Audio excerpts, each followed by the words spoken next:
Merhabalar, Ayşe Deniz'in Örgü Evi YouTube kanalıma hepiniz hoş geldiniz. Kanalımdan kucak dolusu selamlar, sevgiler sunuyorum. Evet, yine bir örgü modeli çalışması ile sizlerle birlikteyiz. Bu videomda sizlere 4 sıradan oluşan kolay bir modelle geldim. Şöyle modelin yapımı için elimde bu şekilde ipim var arkadaşlar. Gri tonda bir rengimiz. Şöyle renk koduna gelince renk kodumuz ise bu şekilde yazıyor arkadaşlar. Burada şöyle ipimin kalınlığını, inceliğini de sizlere göstereyim. İpimde bu şekilde kalınlığı, inceliği. 3,5 numara şiş kullanacağım. Sizler ipinizin kalınlığına, inceliğine göre şişler seçebilirsiniz. Hemen buyurun, dilerseniz Bismillahirrahmanirrahim diyelim ve modelimizin anlatımına geçelim. İpimi kenara alayım. Rahat çalışalım arkadaşlar. Şöyle hemen ilmekler toplayarak başlıyorum.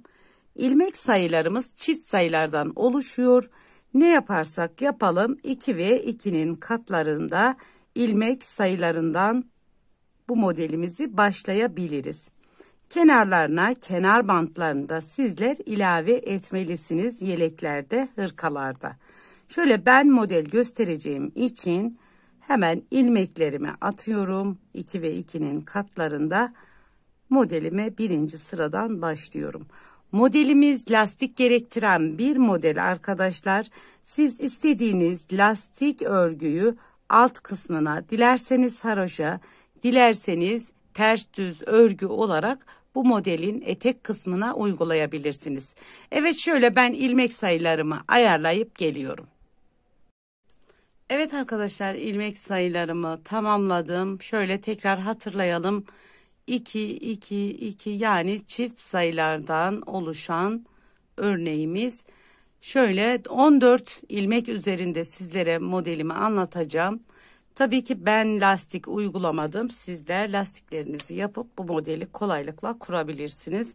Hemen birinci sıramızdan başlıyorum. Birinci sıramızda kenar ilmeğimi ilk sıram olduğu için düz bir şekilde aldım. Bu sıramı düz olarak örüyorum arkadaşlar. Modelimin ön yüzünde birinci sıramızda düz örgü olarak örüyoruz. Lastik haroşe uyguladığınız zaman sizler de bir sıra düz, bir sıra ters örgünüzü örüp modelinize şekil verebilirsiniz. Hemen bu sıramı düz bir şekilde örüyorum sıra sonuna kadar. Birinci sıramız düz örgülerle tamamlıyoruz. Kenar ilmeğimi de ters bir şekilde ördüm. Modelimin arka yüzünde ikinci sırasındayız. Kenar ilmeğimizi örmeden aldık.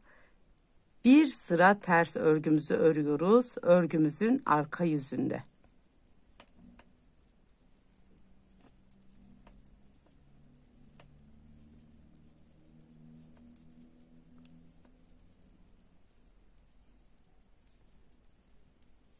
Kenar ilmeğimi de yine ters ördüm. İkinci sıramızı tamamlamış olduk. Tekrar üçüncü sırası modelimizin ön yüzündeyiz. Burada yapacağımız işlemler var arkadaşlar. Hemen kenar ilmeğimi örmeden alıyorum. Burada birinci ilmeğim var. Birinci ilmeğimin hemen arkasındaki bulunan boşluktan bir tane ilmek çıkartıyorum.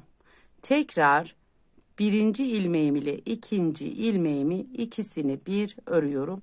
Burada yani 2 ilmekten 2 ilmek çıkartmış oluyoruz. Modelimizi bir kez kurduk sayılır arkadaşlar. Hemen tekrar birinci sırası yani modelimizin 3. sırasında bu şekilde model kısmı 2 ilmeklerden oluşan, hemen tekrar boşluktan ilmek, 2 ilmeğimi düz bir şekilde ördüm. Boşluktan ilmek aldım, 2 ilmeğimi düz ördüm. Boşluktan ilmek, 2 ilmeğimi birlikte düz. Boşluktan ilmek aldım, 2 ilmeğimi düz bir şekilde ördüm. Boşluktan ilmek, 2 ilmeğimi düz bir şekilde ördüm. Burada bir tane kenar ilmeğim kaldı. Kenar ilmeğimi de ters bir şekilde ördüm. Modelimizin 3. sırasında bu işlemi yaptık ön yüzünde.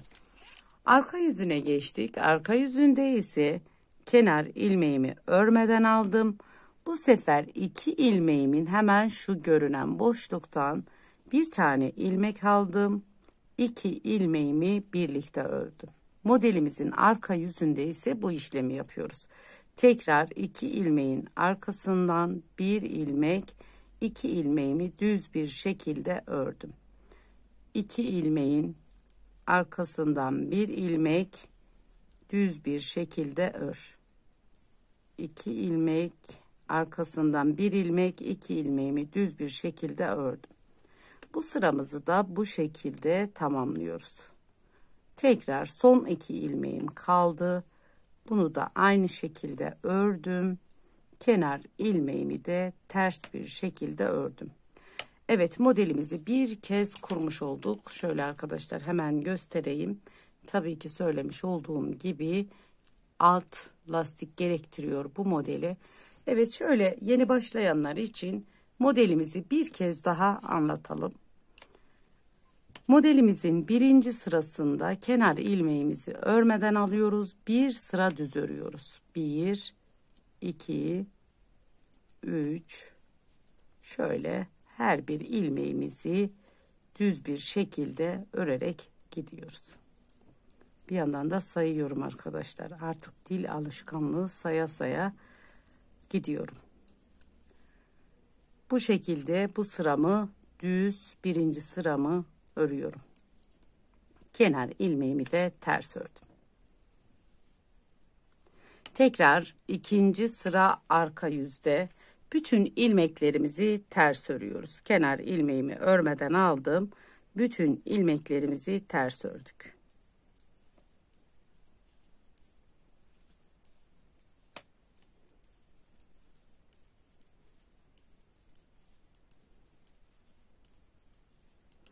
Yani modelimiz 4 sıradan oluşuyor. Bir sıra düz, bir sıra ters. 3. sırada modelimize şekil veriyoruz. 4. sırada arka yüzde yine model işlemi. Kenar ilmeğimizi örmeden aldık. Modelimizin ön yüzü. Hemen bir ilmek aldık. 2 ilmeğimizi bir ördük. Tekrar boşluktan bir ilmek, 2 ilmek birden. Boşluktan bir ilmek, 2 ilmeğimizi düz. Boşluktan bir ilmek, 2 ilmeğimizi düz. Boşluktan bir ilmek, 2 ilmeğimizi düz. Boşluktan bir ilmek, 2 ilmeğimizi düz. Kenar ilmeğimizi de ters ördük. Hemen modelimin son sırası arka yüzdeyim. 2. modelimin. Burada kenar ilmeğimi örmeden aldım. Arka yüzde 2 ilmeğin arkasından, yani boşluktan bir ilmek, ikisini bir. Boşluktan 2 ilmeğin arkasından bir ilmek, ikisini bir. Boşluktan bir ilmek, ikisini bir. Tekrar boşluktan bir ilmek, ikisini bir. Boşluktan bir ilmek, ikisini bir. Tekrar son örneğim.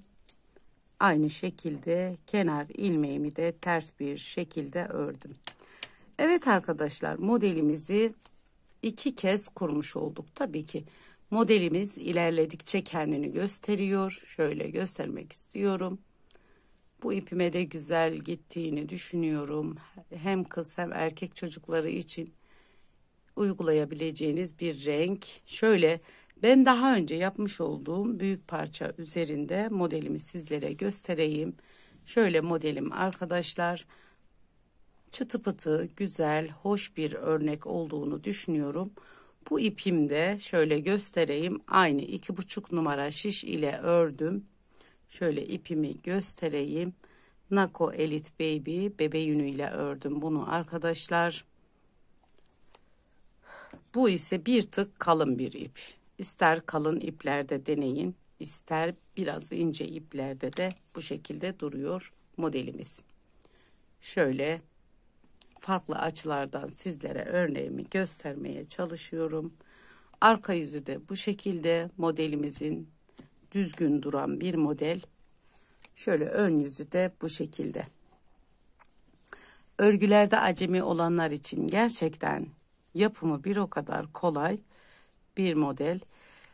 Bu modelden neler yapabiliriz? Daha çok bebek örgülerine yakıştırdım arkadaşlar. Bu modeli bebek örgülerinde yapabilirsiniz. Bebek örgülerinde uygulayabilirsiniz. Yelekler, süveterler, atkılar, bereler, hırkalar yapabilirsiniz. Etol şallar yapabilirsiniz. Etol şallarda da bu modeli uygulayabilirsiniz. Yani aklınıza gelebilecek her türlü iki şiş örgü alanında rahatlıkla kullanabileceğiniz güzel bir model. Tabii ben bunun altına lastik uyguladım. Lastik gerektiren bir model arkadaşlar. Tabii ki lastik yapılmadığı sürece bu şekilde kıvrılacaktır.